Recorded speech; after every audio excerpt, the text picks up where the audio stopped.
कल एक बच्चे से बात हो रही थी, है ना, उसका स्कोर आ रहा है 254, 27 जनवरी वाली शिफ्ट का ही है, 254 स्कोर आ रहा है। मैंने कहा बहुत बढ़िया यार, अच्छा नंबर है, 250 नंबर से आपने ऊपर लेके आए हो, प्राउड ऑफ यू। उसकी परसेंटाइल कितनी आई वो मेरी उससे बात हुई नहीं है। फिर मैंने बोला कि यार और बता कैसी रही थी जर्नी, लाइव देखता था कि रिकॉर्डेड देखता था? प्रयास 2.0 का स्टूडेंट था। बोले कि सर मैं तो रिकॉर्डेड देखता। मैं रिकॉर्डेड क्यों? बोले सर लाइव के लिए डाटा एक तो ज्यादा खर्च होता है और मेरे पास डाटा उतना है नहीं, तो मैं क्या अपने 2-4 घरों के मोबाइल से वाईफाई कनेक्ट करके या कैसे कैसे करके सर लेक्चर डाउनलोड कर लेता था, फिर देखता था। मैंने कहा बहुत बढ़िया। फिर मैंने कहा परिवार की कंडीशन कैसी है, फाइनेंशियल? बोले सर ठीक ठाक है, पिताजी जो है वो ट्रक ड्राइवर है और वो थोड़े थोड़े दिनों में, मतलब एक एक महीने या 20-20 दिनों के इंटरवल पे घर पे आते हैं, है ना। बोले ऑनलाइन ड्रॉप लेने का मेरा खुद का डिसीजन था। पेरेंट्स बोल रहे थे कि चिंता मत कर, एनी हाउ हम पैसे का जुगाड़ कर लेंगे, आपको कहीं भी जाकर पढ़ना है पढ़िए, ऑफलाइन ऑनलाइन जो इंस्टीट्यूट बोलेगा वहां जाकर पढ़, बट कुछ करके दिखा। बोले सर मैंने खुद डिसीजन लिया कि मैं ड्रॉप करूंगा और मैं अपने घर से ड्रॉप करूंगा। मैंने कहा बहुत बढ़िया। मैंने कहा घर पे डिस्ट्रैक्शन? बोले हाँ सर, आसपास वाला डिस्ट्रैक्शन, घर का भी डिस्ट्रैक्शन है। मैंने कहा उससे कैसे ओवरकम करते थे? अब देखिएगा, जिसको बोला जाता है कि जब आपकी डेडिकेशन लेवल इतनी हो तो आपके आगे कोई नहीं टिक सकता, कोई भी नहीं। उसके घर पे डिस्ट्रैक्शन था। बोले सर आस पड़ोस से आवाज बहुत आती है, घर पे कुछ बच्चे होंगे वो आवाज करते होंगे। मैंने कहा उससे कैसे बचता है? मेरे से अगर ये प्रॉब्लम बोली जाए तो मैं उसका क्या सॉल्यूशन दूंगा? भाई लाइब्रेरी ज्वाइन कर ले, लाइब्रेरी ज्वाइन कर ले। अब हो सकता है उसके एरिया में लाइब्रेरी ही ना हो सकता है उसके पास लाइब्रेरी जितने पैसे ही ना हो। हम जो सॉल्यूशन आपको देते हैं that is a general solution, but हाँ उस जनरल सॉल्यूशन को अवॉइड करके जब आप अपनी परिस्थिति के हिसाब से अपना सॉल्यूशन बनाते हो और वहां बैठकर मेहनत करते हो तो आपके नंबर ऐसे ही आते हैं। उसने बोला कि सर जब मुझे डिस्ट्रैक्शन होता है, मैं इस आवाजों के माहौल में पढ़ नहीं पाता, तो मैंने क्या किया, अपने बाथरूम को ही अपना स्टडी रूम बना लिया। अब आपके मन में जो डाउट आए हैं सेम मेरे मन में आए।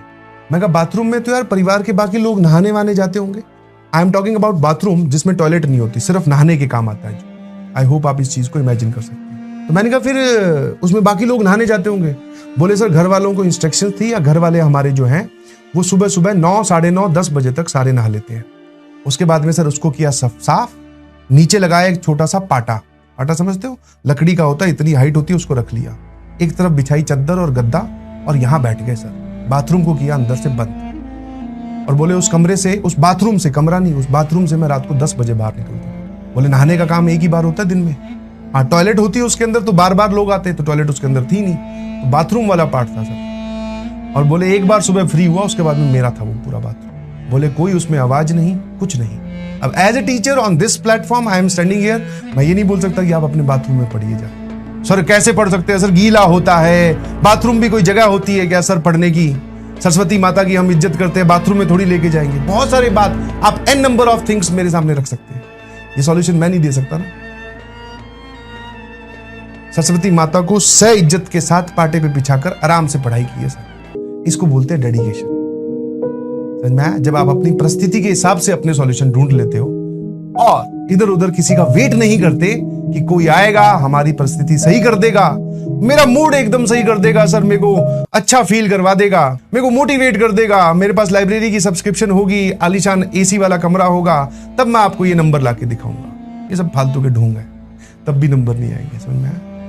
तब उसकी रैंक जो आएगी, उसके नंबर जो आए हैं वो अच्छे हैं, उसकी रैंक चाहे कुछ भी आए, पर भाई साहब अंदर खड़ा होके मैं अपने मन ही मन में उसको सल्यूट मार रहा था। मैं कहा भाई साहब क्या गजब काम किया यार। यही चीज सिखाने की कोशिश कर रहे हैं और आप सीख गए। अब आप देख लीजिए, आपका जो कंपटीशन है वो ऐसे डेडिकेशन वाले बच्चों के साथ है, तो एक बार देख लेना कि आप कहां पर और आपकी डेडिकेशन लेवल क्या है। ठीक है, स्ट्रगल से सिलेक्शन तक की कहानी आपको लिखनी है। जो हुआ सो हुआ,